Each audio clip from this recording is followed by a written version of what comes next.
भारत विश्व का सबसे पुराना और सबसे बड़ा लोकतांत्रिक देश है।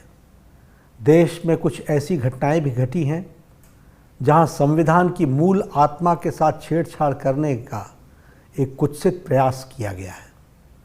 देश उसे लोकतंत्र में एक काला अध्याय के रूप में देखता है।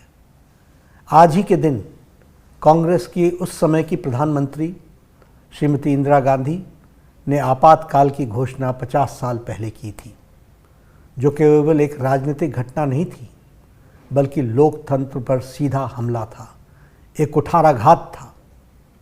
25 जून 1975 की आधी रात को तत्कालीन प्रधानमंत्री इंदिरा गांधी ने आंतरिक अशांति का बहाना बनाकर भारत पर आपातकाल थोप दिया था और देश के संविधान की हत्या कर दी थी।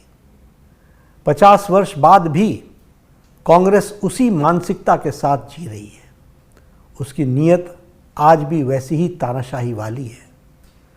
1975 में हाई कोर्ट ने इंदिरा गांधी को चुनाव में आचार संहिता के उल्लंघन का दोषी ठहराया था और उन्हें 6 वर्षों के लिए किसी भी निर्वाचित पद पर रहने से अयोग्य करार दिया था।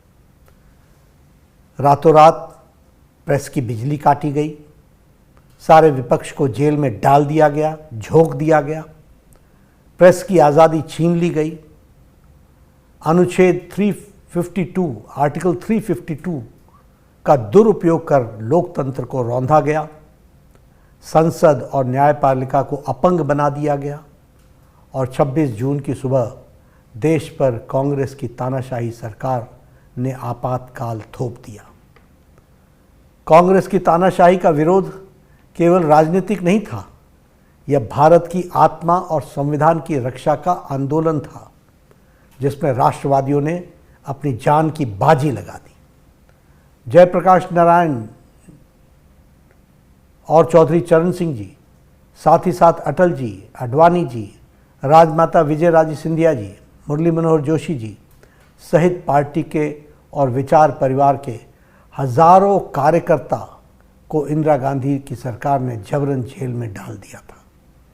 हमारे प्रधानमंत्री श्री नरेंद्र मोदी जी ने एक जिम्मेदार कार्यकर्ता के रूप में तानाशाही सरकार की आंखों में धूल झोंकते हुए लाखों समर्पित स्वयंसेवक कार्यकर्ताओं के साथ कांग्रेस की सच्चाई को हर गांव, हर गली और हर घर तक पहुंचाया था। आपाल की इन्हीं कहानियों आदरणीय प्रधानमंत्री श्री नरेंद्र मोदी जी के संघर्ष और अनसुनी घटनाओं को पुस्तक the emergency diaries years that forged a leader में शब्दों में पिरोया है। देश में संविधान की हत्या के 50 वर्ष में आपातकाल का दंश याद रखना और याद दिलाना दोनों जरूरी है, क्योंकि कांग्रेस आज भी उसी तानाशाही मानसिकता के साथ जी रही है। हम सबको यह पुस्तक अवश्य पढ़नी चाहिए कि किस तरह से कांग्रेस ने देश के लोकतंत्र को कुचलने की साजिश रची थी। लोकतंत्र के उपासकों ने किस तरह से अपने प्राणों की परवाह न करते हुए संघर्ष को प्रकाष्ठा कर कांग्रेस की इस साजिश को विफल किया था।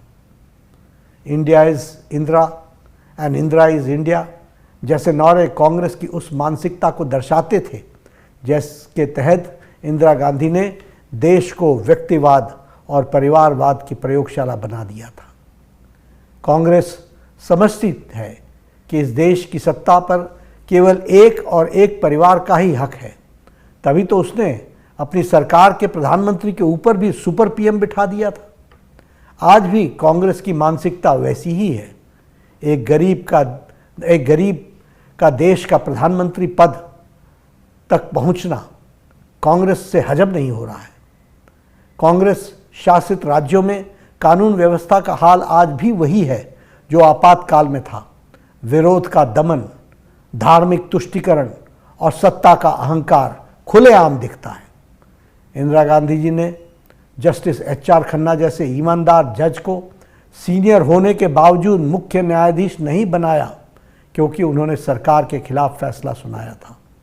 कांग्रेस ने सुनिश्चित किया था कि जो भी अधिकारी या जज उनके इशारों पर न चले, उन्हें या तो हटा दिया जाए या उसका ट्रांसफ़र करा दिया जाए, तबादला करा दिया जाए। इंदिरा गांधी ने अपनी सत्ता को महफूज रखने के लिए संविधान में अलोकतांत्रिक संशोधन कर संविधान की मूल आत्मा को बदल दिया था।